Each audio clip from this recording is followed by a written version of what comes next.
Have you ever looked at your failures and wondered if they disqualified you from something beautiful? Have you carried shame about your past, believing that what broke you made you unworthy? You're not alone in feeling this way. But what if I told you that the very thing you were trying to hide is preparing you for something extraordinary? Once upon a time, in a small village nestled between two mountains, there lived a story that changed everything. In this quiet village, where a morning mist clung to cobblestone streets, lived a young warrior named Kael. He was known for his kind heart and unwavering courage. More than anything, he dreamed of becoming the village's protector, just like his father before him. But Kael carried a secret burden. He had failed his first real test as a warrior. During a crucial moment, he had frozen in fear. The memory haunted him daily. He believed this failure made him weak, unfit for the honor he sought. So he began covering it up, training twice as hard, forcing himself to appear fearless. One afternoon, Kael volunteered for a dangerous patrol. He wanted to prove himself. He climbed the treacherous northern ridge alone, but halfway up, his hands trembled. The old fear returned. He slipped and barely caught himself. He descended in shame, telling no one what had happened. He felt hollow inside. Had he always been a coward? Weeks later, Kael joined a hunting party. This time, he vowed to stay brave. He tracked a wild boar deep into the forest. When it charged, Kael raised his spear, but his grip faltered at the crucial moment. The boar escaped. His companions said nothing, but their silence felt like judgment. The pattern was becoming clear to everyone. Confusion clouded his mind. Why did his body betray him? Months passed and the village faced a real threat. Raiders were spotted near the border. Kael prepared meticulously. He practiced his stance 1,000 times. He memorized every strategy. When the raiders appeared, Kael charged forward with desperate determination. But mid-battle he saw a raider's scar, a brutal mark across the man's face, and something inside Kael shattered. He froze again. Other warriors had to cover his position. The battle was won, but Kael had lost something deeper. That night, alone in his room, Kael wept. He whispered to the darkness, "What is wrong with me?" He wondered if he should give up the warrior path entirely. His dream felt like a cruel joke. The next morning, Kael wandered to the edge of the village, his heart heavy with defeat. There sat old Maven, the retired master at arms, mending a torn leather shield. Maven looked up with eyes that seemed to see through armor. "You carry a weight that isn't yours," Maven said gently. Kael wanted to leave, but something made him stay. He sat down. The words poured out. "I keep freezing. I train harder than anyone. I want this more than anyone. But when it matters, I fail. Every single time. I don't understand why my fear controls me. Maybe I was never meant to be a warrior." Maven nodded slowly. "Come with me," she said simply. She didn't offer answers. Maven led Kael to her small garden. She picked up 2 clay pots. "Watch carefully," she said. In the first pot, she placed a seed and covered it with soft, perfect soil. She watered it gently. In the second pot, she placed an identical seed, but then she pressed a stone on top of the soil, creating resistance. She watered it the same. "Which seed will grow stronger?" Kael asked. Maven smiled. "Wait."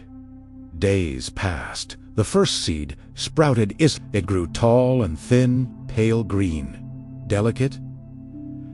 The second seed took longer. When it finally broke through, pushing the stone aside, its stem was thick and dark green. Its roots ran deeper.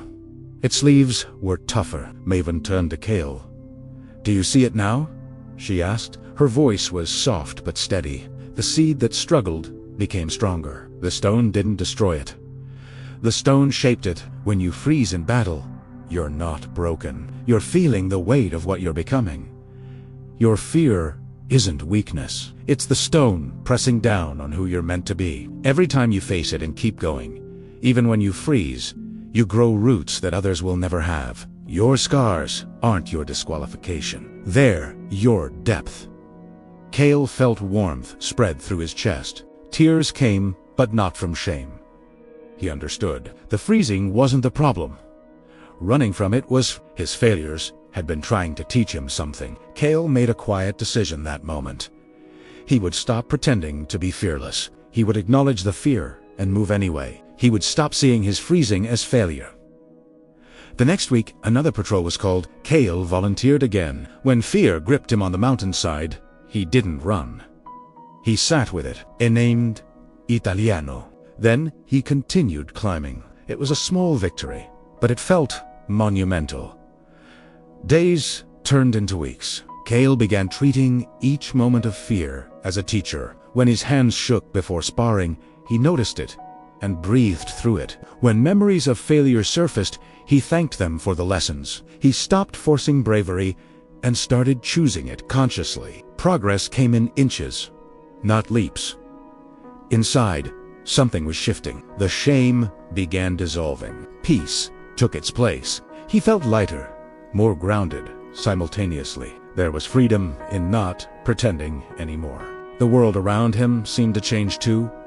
Other warriors began seeking his advice. They saw something solid in him now. Young recruits asked him to mentor them.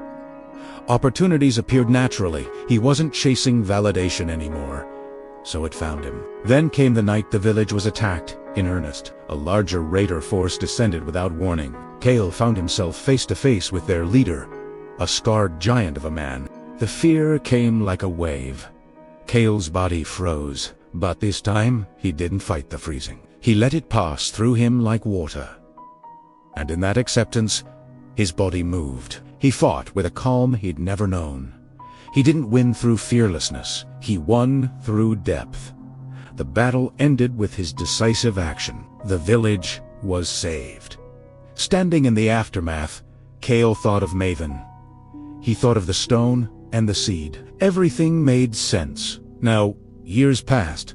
Gently, Kael became the village's chief protector, but not the kind anyone expected. He trained warriors differently.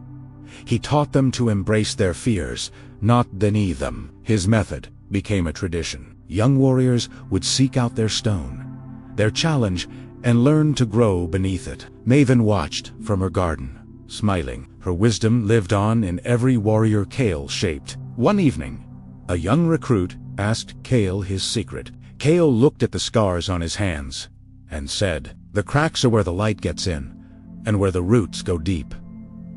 Now, dear listener, here's what I need you to hear. Maybe you're carrying shame about something you failed at. Maybe you believe your past disqualifies you from your future. Maybe you think your struggles make you weak. You're looking at it all wrong. Your scars aren't proof of your weakness. They're evidence of your capacity to survive. They're the stones that are making your roots grow deeper than anyone around you. Here's the truth that will set you free. The very thing you're ashamed of is preparing you for what's coming. Your depth comes from your difficulty. Tonight, before you sleep, I want you to do something. Think of one failure. You're still carrying shame, just one. And instead of pushing it away, I want you to thank it. Say out loud, "Thank you for making me deeper." Feel how that shifts something. Because here's what you need to understand. You don't need to be unbroken to be strong. You need to be willing to grow through the breaking. The power was never in avoiding the struggle. The power is in what the struggle builds inside you. If this story stirred something in you, if you felt seen, share it with someone who needs to hear it. Subscribe for more wisdom like this. And remember, you're not here by accident. What broke you is what's making you unbreakable.